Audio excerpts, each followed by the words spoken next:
Wayne Dyer's book says, you will see it when you believe it. And we say to you, test the heck out of it. In other words, make yourself believe it. Show yourself. Think thoughts and watch them manifest. Think other thoughts. In other words, notice the correlation between what you think and feel and what happens. It's accurate every single time. Adjust the way you feel, watch what happens. It's accurate every single time. But what's tricky about this is, and we keep coming back around to this here today, it's wonderful awareness, is that if I stand here and I want to be over there and I say I'm willing to do anything it takes to get over there, I've got a resistance within my vibration because of my inherent dissatisfaction with where I am. Where if I say it's lovely over here and it would be lovely over there, now I've softened that resistance. As I say, from my lovely vantage point where I feel blessed and worthy, I'm looking forward to more evidence of my blessedness and worthiness.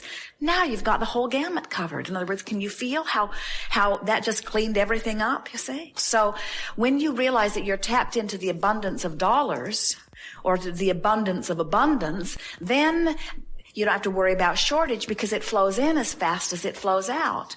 Then you begin to take shortage out of the equation. Then you begin to take limitation out of the equation.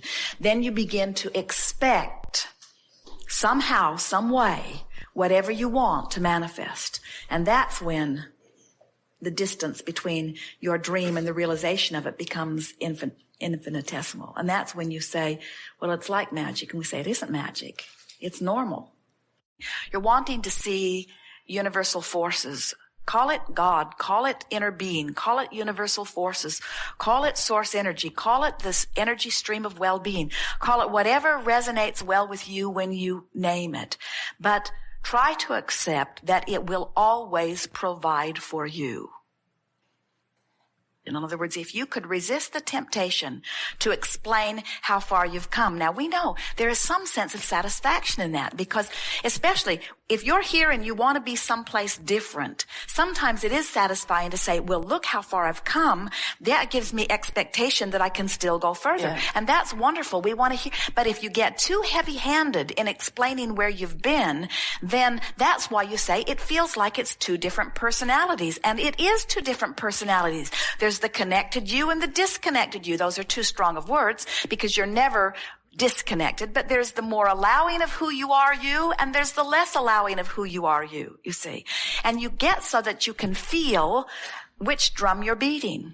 And that's why it's an emotional journey. How I feel is everything, and what I do is inconsequential. But how I feel about what I do is everything, but what I do does not make any real difference.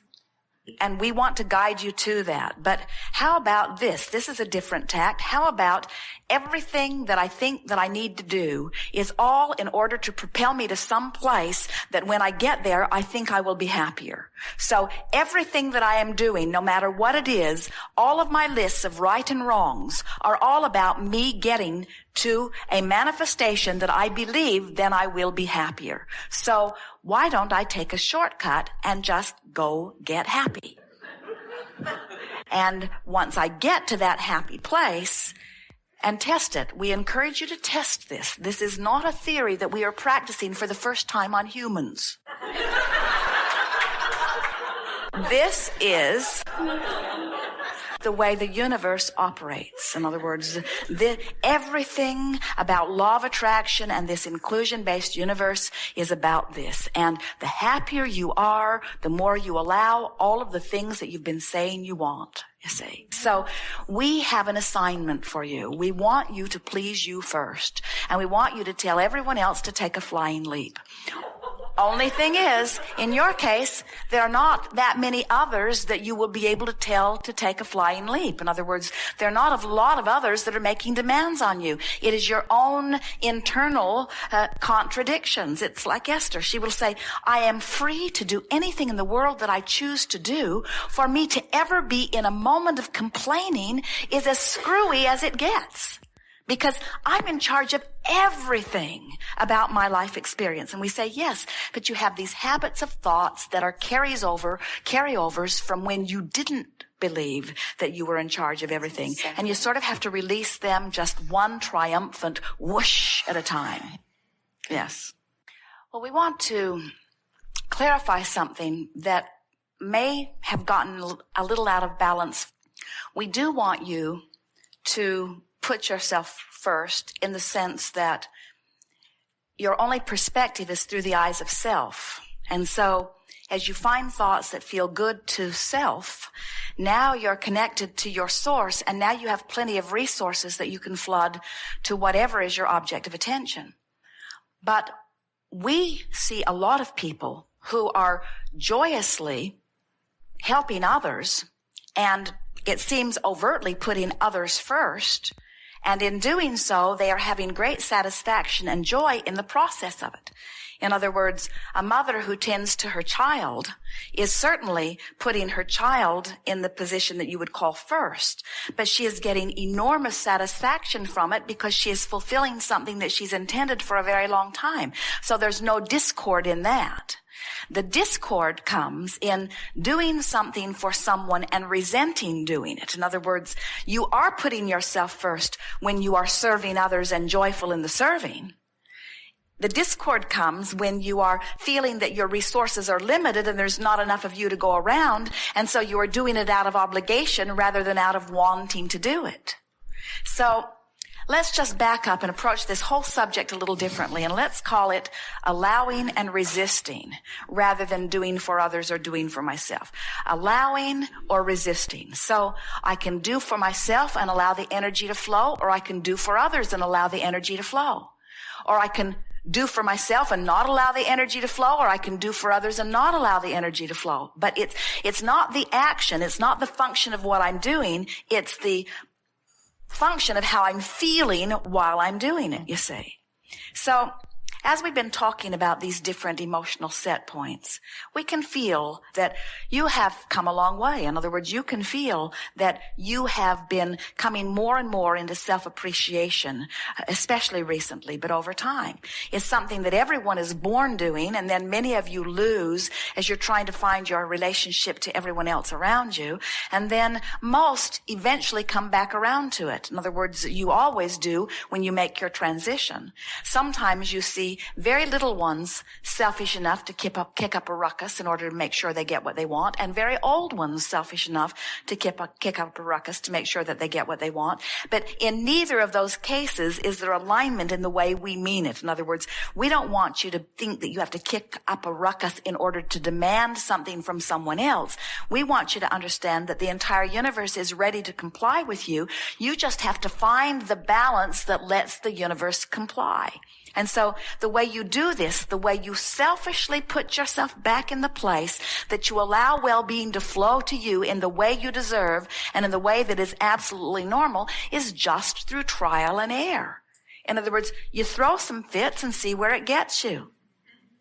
And you soften and appreciate and see where that gets you. In other words, it truly is person by person, subject by subject, just feeling your way until you feel it click into place. It really, really is that. It's an interesting thing when you stand all by yourself and realize that everything that has happened is coming to you by you. And then you say, but it's not turning out quite the way I wanted it to. So now I have to take responsibility, and I must not be doing a very good job. That sort of enhances your own feeling of self-loathing. And so then we say, well, then blame it on your mother for a while and try to relieve that sense. Give yourself some relief. And you say, oh yes, that does feel better. And then there's my mother, there's my mate, there's the economy, there's the president, there's the government, there's the past lives. In other words, I have a long list of things that I can blame, but now I feel I have no control. And so we say, all right, regain control, take total responsibility for what's happened to you. You are in charge. And you say, oh, that feels so good for about a minute. And then you start the self-loathing all over again. In other words, but somewhere in that process, you will bring yourself vibrationally back into alignment of trusting in the goodness that really is you. Yes.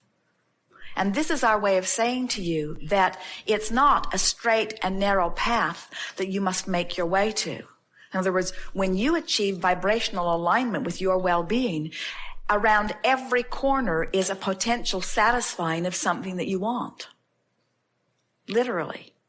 And the reason that the universe is able to do that is because there are so many players. There is so much data. There is so much interaction. There has been so much already expansion. In other words, the ingredients are already here. And so it is, another way we like to say it is when you ask for something, say you're asking for a relationship, immediately, at least 100 avenues to lead you directly to what your heart's desire would feel satisfied having are before you instantly. At least 100 options. But if you're not in vibrational alignment with them, there might as well not be any. In other words, it's like your friend saying, "Oh, I heard the most beautiful music being played from my radio all morning long. I had my radio dial set on 98.6 and it was rapturous." And you said, "I didn't hear it." Well, did you have your radio dial set on 98.6? No. So if you're tuned up, if you're in alignment with what you want, then it's there, it's there, it's there, it's there, it's there, it's there, it's there. It's about vibrational alignment. By the time you were able to identify it in thought as a desire, it's done. If you can think it, the components are here, and you can realize it as quickly as you line up with that.